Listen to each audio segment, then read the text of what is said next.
Meus irmãos, boa noite mais uma vez, a paz do Senhor Jesus. Quero expressar aqui mais uma vez a minha gratidão a Deus, né, por esse tempo que o Senhor tem permitido de nós estarmos aqui juntos, olhando para a palavra, estudando, ainda que seja uma forma panorâmica, mas tem sido aí, temos tido boas aulas, né, uns conteúdos bons, tem aí nos dado um bom caminho, um bom norte para caminharmos aí com os nossos estudos na palavra de Deus. Oro e peço a Deus para que tenhamos mais uma noite abençoada, que esses dois tempos que nós vamos ter aqui, de aproximadamente 40 minutos cada aula, que seja muito proveitoso, que seja dinâmico, didático, que os irmãos possam crescer, absorver tudo.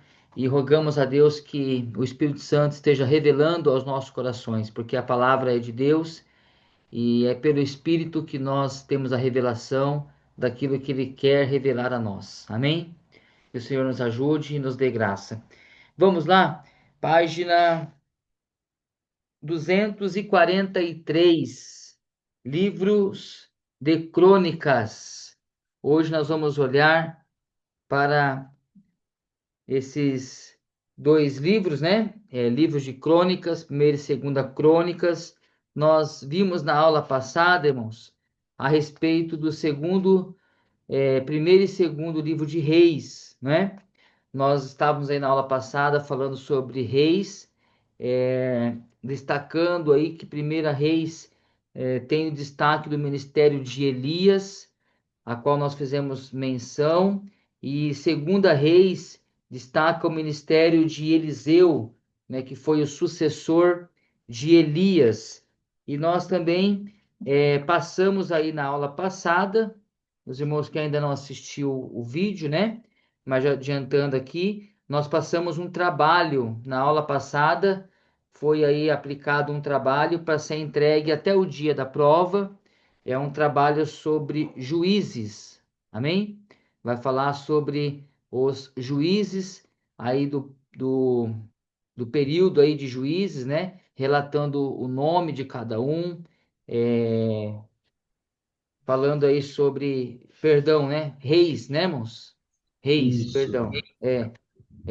Falando sobre os reis, né? De Jerusalém, da divisão que teve lá após a morte de Salomão, né, que o seu filho assumiu, Roboão, e houve ali a divisão, então, Reino Norte e Reino Sul, e teve esse período de reis, né, a maioria não agradaram ao Senhor, não andaram nos caminhos do Senhor, então há um trabalho para ser feito sobre os reis, né? Amém? Os reis do reinado norte e reinado sul, a qual nós estudamos aí nas aulas passadas. Então, os irmãos devem relatar todos os reis das 10 tribos do sul, os reis do norte, os reis da tribo do sul, totalizando ali as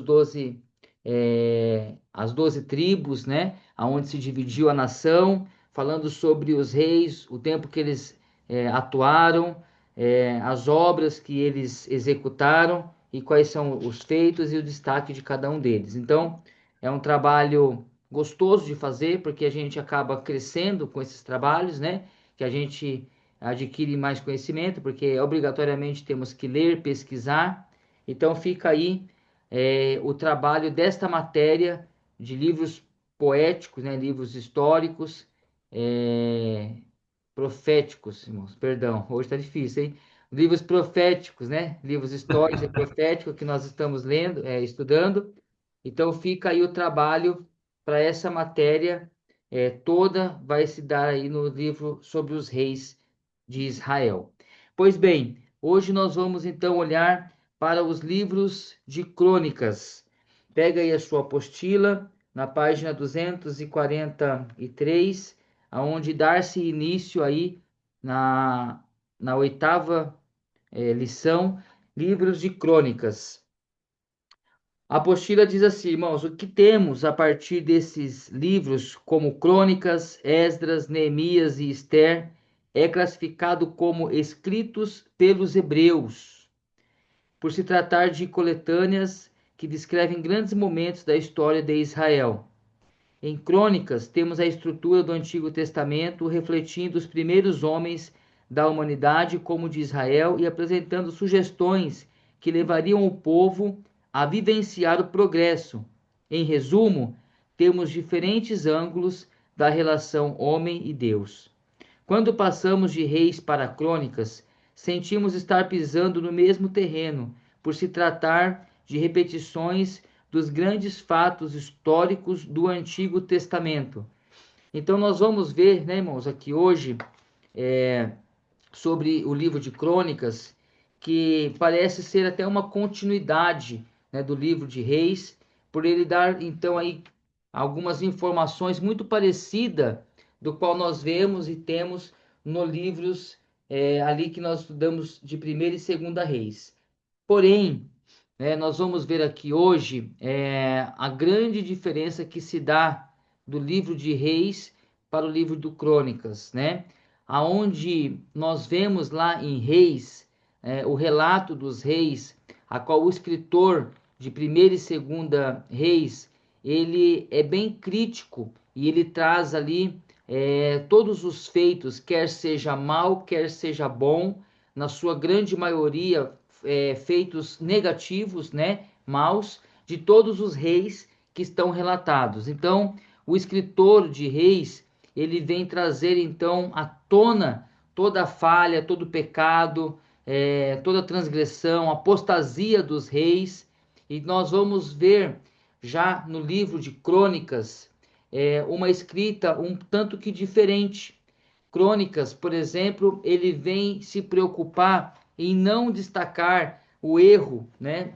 Não se destacar mais o pecado dos reis, mas ele tenta então evidenciar o lado bom, ou se assim podemos dizer, né? A espiritualidade, aquilo que poderia estar surgindo como uma reestruturação espiritual que a nação estava carente e estava caminhando para isso. Então, nós vamos ver essa diferença do livro de Reis para o livro de Crônicas. Amém, queridos? Então, nós vamos ver isso aí. Eu gostaria de passar aqui um extra que eu pesquisei, que eu acho que vai ser de bastante valia para os irmãos. Eu vou dar uma lida aqui para os irmãos verem. É algo que eu já conversei aqui, mas vamos lá, eu vou ler o que eu escrevi. Ao contrário dos livros de Samuel e Reis, que oferece uma perspectiva mais crítica e detalhada sobre os reis de Israel e de Judá, Crônicas tende a omitir os aspectos negativos e focar nas realizações religiosas e espirituais dos reis. Amém?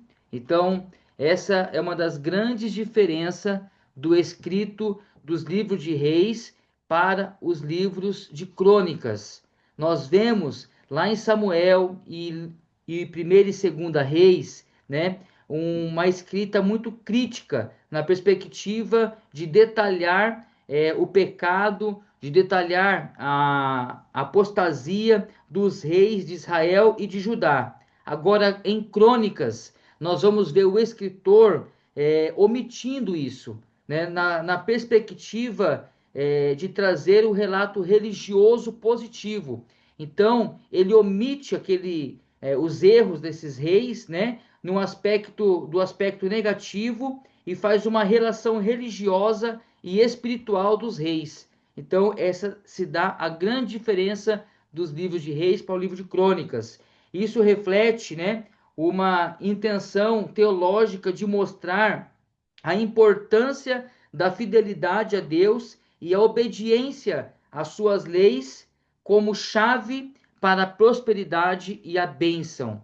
Então, nós vamos ver, né, essa grande questão do livro de Crônicas, trazendo essa chamada, um texto muito conhecido que nós vamos ver aqui também hoje, mas é de bastante conhecimento nosso, né? É aquele texto que se encontra aqui no livro de Crônicas, aonde o escritor diz: se o meu povo se humilhar, né, e orar, e se arrepender, deixar os seus maus caminhos, então eu virei dos céus, né? Sararei a sua terra. Então, há ali uma condição para ser abençoado.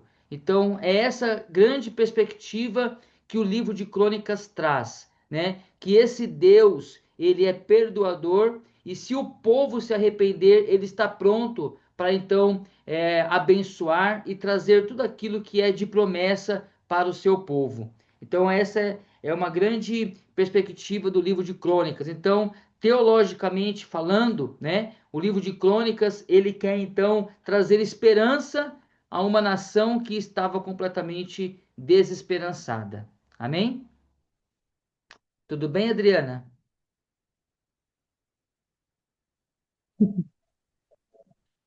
Então, vamos lá. Ainda aí na página 243, né? Nós temos aí o título. Crônica significa eventos cronológicos do período, né? Então, é uma cronologia, né? Cronologia do período a qual estava sendo escrito. A versão grega que dividiu o livro em dois intitulou como o que foi omitido. Esta palavra, o que foi omitido, irmãos, ela se dá lá na Septuaginta, tá? Eu vou até escrever aqui na lousa para ficar aí fácil para gente. Eu gosto de trazer esses detalhes, né, que enriquece aí o nosso conhecimento, a aula, né? Então ele vem da Septuaginta, né, ó, Crônicas, né?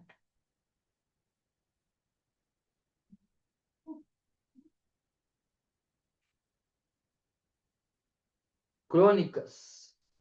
Ele vem aqui, ó, vou escrever, vou ler aqui porque é difícil de escrever, né? Ele vem da Septuaginta, tá?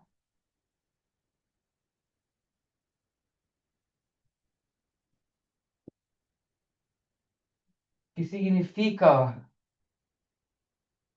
é essa palavra aqui, ó, paraleipomeno.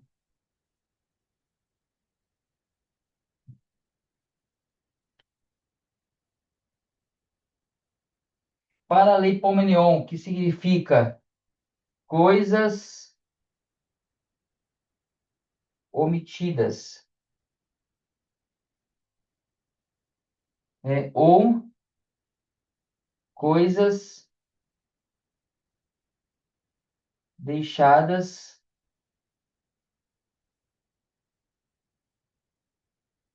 de fora.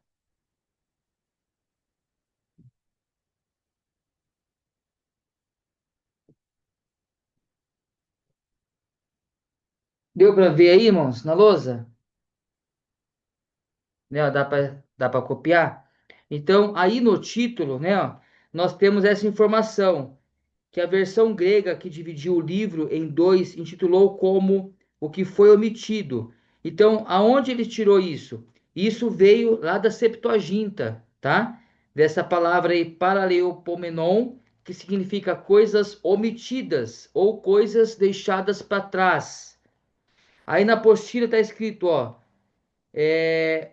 o nome que usamos, vem do latim, que é traduzido por a crônica de toda a história sagrada. Então, o que nós usamos, né? O nome que nós usamos vem do latim, que está na apostila, que é traduzido por a crônica de toda a história sagrada. Escreva aí na sua apostila, depois de toda essa história sagrada, ela também é conhecida como história sagrada detalhada, tá bom? Então, esse título aí que vem do latim, que nós temos o contato hoje, ele se tem é, esse significado. A crônica de toda a história sagrada detalhada, mas melhor entendido, é assim que se dá. Tudo bem? Então, o título, nós temos essa perspectiva. Agora tem aí uma recapitulação e vamos para o autor. O autor, né? Como uma grande maioria aí dos livros proféticos, né, que nós estamos vendo, eles são desconhecidos, né? O autor é desconhecido. A tradição creditou a Esdras. É provável que o autor fosse um levita ou alguém associado ao templo. O fato de ter sido escrito após o retorno da Babilônia e o conteúdo ter identificação com o livro de Esdras coloca o mesmo como autor, usando fontes de um período anterior, como o livro de Gênesis, o livro da história dos reis, o livro da história dos reis de Israel e de Judá, oráculos de Isaías, a história dos reis de Israel, a história dos videntes e as obras proféticas de Isaías. Muitos estudiosos acreditavam que um indivíduo ou escola chamado cronista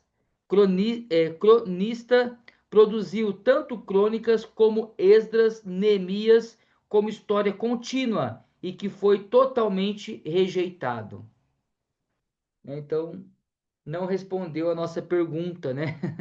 Quem é o autor, né? Nós não temos aí a informação da autoria do livro, né? Temos então essas suposições e alguns créditos, né? Que alguns estudiosos acreditam sobre essa perspectiva.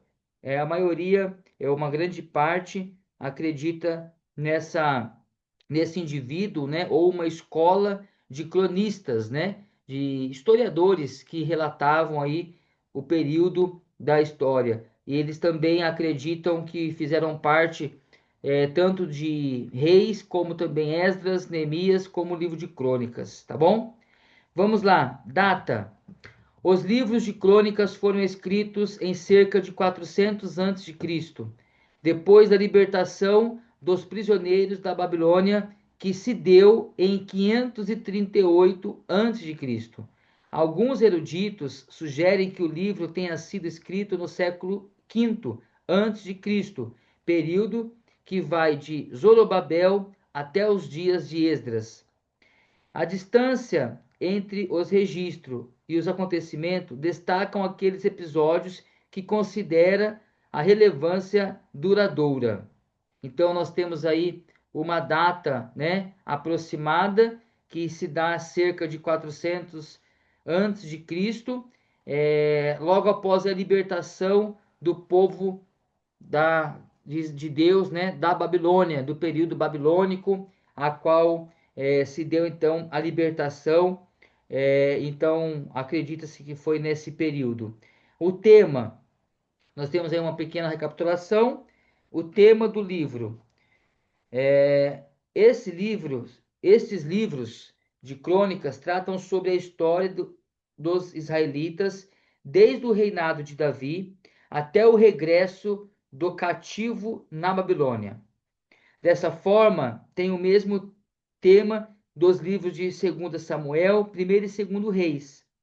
O tema dominante no livro de Crônicas é o templo e o seu serviço, destacando a instituição do culto, a música, a função dos levitas, dando ênfase para os preparativos de Davi para a construção do templo, né? Então percebe, irmãos, que começa a mudar um pouco, né, a perspectiva aí do livro em relação ao que nós vimos lá no livro dos reis, né, a qual trazia mais os relatos mesmo dos reis, né, os feitos, a maioria, como eu já disse aqui, né, reis que trouxeram relatórios negativos, mas agora aqui o tema dominante do livro de Crônicas é o serviço, né, no templo, o restabelecimento do culto, a função dos levitas e trazendo aí então um preparativo para a construção do templo, aí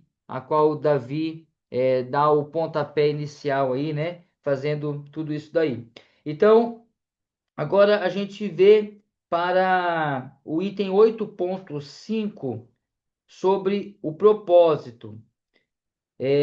Um dos grandes propósitos, irmãos, do livro do Esdras, né? Desculpa, do livro de Crônicas, um dos grandes propósitos do livro de Crônicas é a restauração, né? Restaurar a identidade nacional, tá? Então, Crônicas, um dos grandes propósitos do livro de Crônicas, se você quiser marcar aí na sua apostila, é restaurar a identidade, né? O povo estava vindo de um cativeiro, né? Tinha passado pelo cativeiro babilônico e agora então precisaria de uma reestruturação sobre tudo que era divino, culto, templo, né? E até mesmo uma cultura espiritual que alguns deles tinham se perdido. Então, o grande propósito do livro de Crônicas é trazer essa restauração, restaurar essa identidade nacional, né? Como um povo de Deus, como um povo judeu, como hebreus, né? A qual eles eram e tinha que então trazer isso novamente à tona. Os irmãos se lembram que quando o rei Nabucodonosor foi então, invadiu, né, Jerusalém, pegando ali os jovens de Judá, trazendo tudo para a Babilônia, e alguns desses jovens, nós temos o relato que eles tiveram seus nomes mudados, não é? Nós temos em memória, a grande história de Daniel, né? Daniel e os seus amigos, quando nós vamos falar sobre Daniel, nós já falamos direto Sadraque, Mesaque e Abidnego. É isso, não é? Né? Mas o nome deles não era esse. O único nome que era mesmo é o de Daniel, que também teve o seu nome trocado, né? Mas Sadraque, Mesaque e Abidnego eram nomes que já receberam nomes babilônicos, a qual eles tinham então ali por objetivo de mudar a identidade, de trazer uma nova cultura, um novo nome, né? Dissocializando tudo aquilo que eles tinham para socializar daquele contexto a qual eles estavam vivendo, que era um contexto babilônico, sobre o domínio de Nabucodonosor. Então, quando esse povo é liberto desse cativeiro e vem então novamente para a sua terra, é necessário uma restauração, é necessário toda uma reestruturação.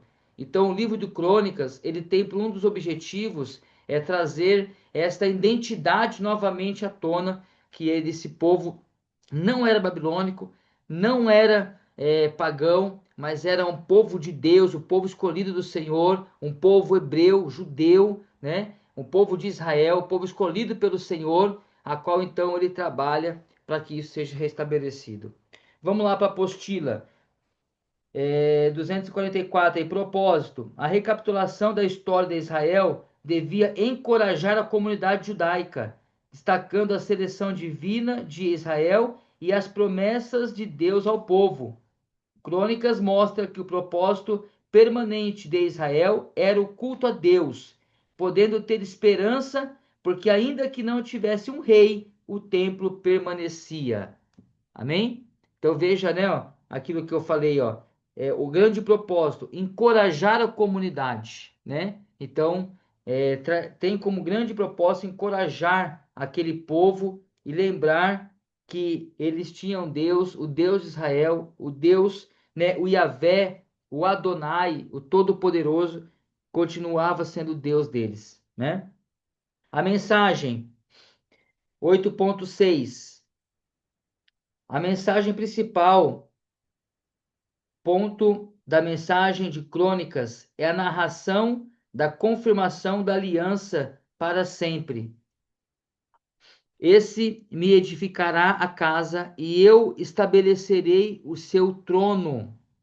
A monarquia davídica viveu grandes crises, daí o destaque para a promessa para sempre, o que exigia fé e esperança em sua restauração.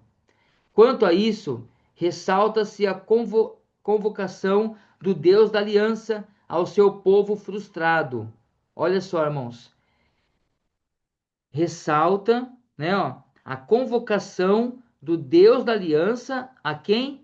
A um povo frustrado, né? um povo desacreditado, um povo que estava vindo de um cativeiro babilônico. Se o meu povo, ó o verso aí, ó, que se chama pelo meu nome, se humilhar e orar e me buscar e se converter dos teus maus caminhos, então eu ouvirei dos céus, perdoarei os seus pecados e sararei a sua terra. Com isso, caracterizando a era do novo templo, uma era da graça.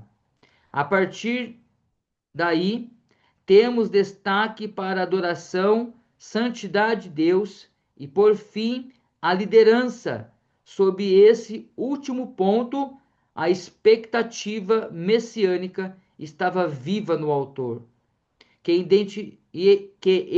idealizou o papel de Davi, apontando para uma liderança espiritual da nação, em particular os levitas e oficiais. Então, essa é a grande mensagem, né, irmãos, do livro aí de Crônicas. Convocar, ressaltar a convocação, né, ao Deus da aliança. E se meu povo, que se chama pelo meu nome, se humilhar, orar, me buscar, converter dos seus maus caminhos, então eu ouvirei dos céus, perdoarei os seus pecados e sararei a terra. Então, traz esperança, não é? Essa mensagem é uma mensagem esperançosa, não é verdade, irmãos? Então, essa é a grande proposta do livro de Crônicas, trazer à tona essa esperança a um povo que estava desesperançado, um povo que estava desanimado, né? Que estava ali completamente desacreditado. 8.7, tem uma recapitulação aí, né, para os irmãos ir treinando. Perspectiva histórica. O autor descreve episódios importantes que jamais poderiam ficar no esquecimento, tendo sensibilidade ao passado que ilustra o presente, ensinando a sua geração, geração lições da graça e do julgamento na história de Israel. Foram essas lições que tornaram essenciais a sobrevivência e a estabilidade do povo, o que cronista sempre se referia. Eles tinham sido abatidos pela prisão e cercados de período de dificuldade na volta à terra.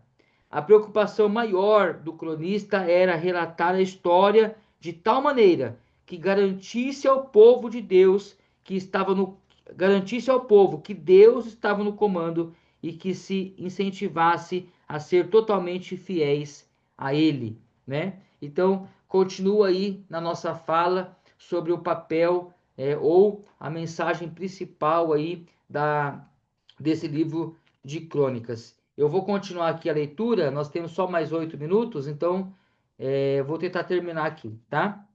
Distinções entre reis e crônicas. Eu falei um pouco já na introdução dessa aula, tá? Ainda que Crônicas revele dependência dos livros de Samuel e Reis, há diferentes aspectos na sua perspectiva teológica. Samuel e Reis se dirigiram à comunidade que estavam presa, explicando os motivos dos seus fracassos, enquanto que Crônicas dirige a comunidade restaurada. Percebe a diferença, irmãos? Amém? Samuel e Reis destacaram a perspectiva profética, enquanto que Crônicas destacou a perspectiva sacerdotal. Samuel e Reis trabalham a monarquia, enquanto Crônicas desenvolve a lembrança pastoral, é aquele mais cuidado pessoal, né? Samuel e Reis destacam o fracasso dos reis, como Davi e Salomão. Já em Crônicas, tem a elevação de ambos os reis. Samuel e Reis têm o palácio do rei como cenário principal, mas em Crônicas temos o templo de adoração. Então, são essas diferenças, né, mais notáveis entre esses livros. A estrutura do livro, nós temos aí, ó, o relato histórico em Crônicas compreende 4 partes: genealogia, né, de Adão até Judá pós-exílico, os relatos de Davi e Salomão, reinados de Judá durante o reino dividido, reinados de Judá como rei único e restaurado. Então, essa é a estrutura aí dos dois livros, né, de Primeira e Segunda Crônicas. Teologicamente, irmãos, né, ó, na teologia, Primeira e Segunda Crônicas, se você quiser até anotar isso daí, né, teologicamente, a teologia desses dois livros, ela, conforme um grande historiador aí e estudioso da palavra, Wiseman, ele diz o seguinte: é ampla a abordagem da soberania de Deus, a importância da fidelidade à aliança, a centralidade do templo e a pureza do culto, o arrependimento e a importância de uma liderança piedosa.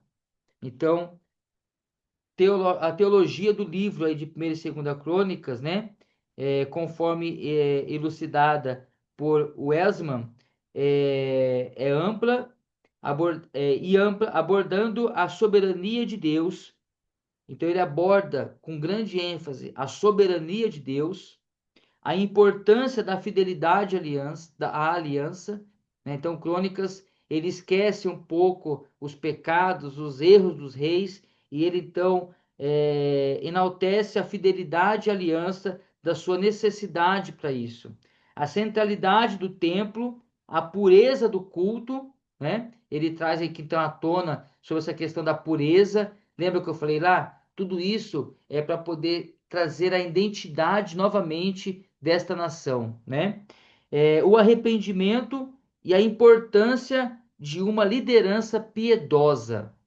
Então, quando a gente lê primeiro e segundo Reis, a gente vai vendo todos aqueles erros, os pecados, a apostasia, e agora então a gente vai ver aqui em Crônicas o restabelecimento, um povo que se arrepender, qual é a promessa para esse povo que se arrepender, né? E a importância de ter uma liderança piedosa que também guia o povo de acordo com aquilo que o Senhor ensina, né? Então, Crônicas traz isso à tona, né? Um rei piedoso, uma liderança piedosa. Então, nós temos uma nação abençoada, nós temos um povo abençoado, né? Se meu povo que se chama pelo meu nome, né? Então, se arrepender, se converter, eu virei dos céus, eu sararei, eu vou abençoar, né? Então, essa é a promessa e a perspectiva teológica do livro de Crônicas. Amém? Tudo bem? Deu para deu para ter uma noção aí, um caminho, né, um norte para a gente poder estudar um pouco mais a fundo aí, né? Então, é isso que nós temos aí nos dois livros do de Crônicas. Nós vamos agora entrar na página 247, entrando já aí no livro de Esdras. Página 247, nós vamos falar sobre o livro de Esdras, né? Que vem aí trazer uma narrativa pós-exílio, né? Então, Esdras já já faz parte daquela restauração, né, junto com Neemias, de agora uma nação que saiu do cativeiro, agora precisa de toda uma reestruturação, reestruturação social, reestruturação espiritual, reestruturação não só espiritual, mas religiosa, né, que tem diferença.